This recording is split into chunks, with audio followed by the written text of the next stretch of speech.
This is about this woman wanting to be able to tell her story to the American people, tell her version of the facts, to the extent that the president or Mr. Cohen have an alternative set of facts or a different narrative that they want to tell to the American people. Let them tell that narrative. We'll let the American people decide who's telling the truth and who's not telling the truth.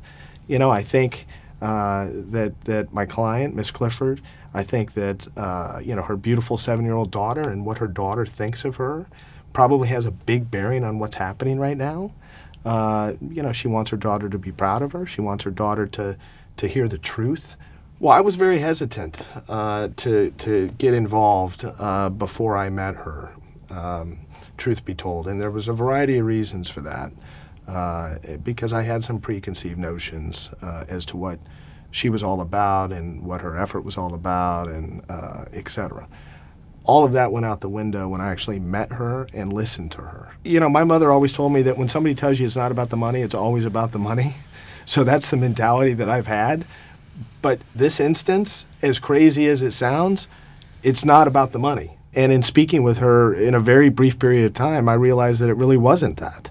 And I'm not going to get into the details of our conversation, but I can assure you that I probed that issue significantly before I agreed to take on the representation. Yeah. And I came away satisfied that that's not what this was about. 6 women have contacted our office,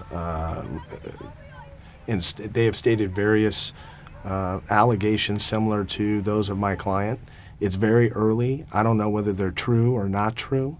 Very often in a case like this, with such scrutiny or high-profile nature of something like this, people come out of the woodwork, they make up all kinds of things, right?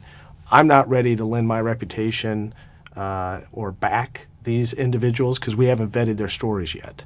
I don't know how serious they are taking us at this point. I think they're probably taking us more serious today, or more seriously today, than they were a couple weeks ago.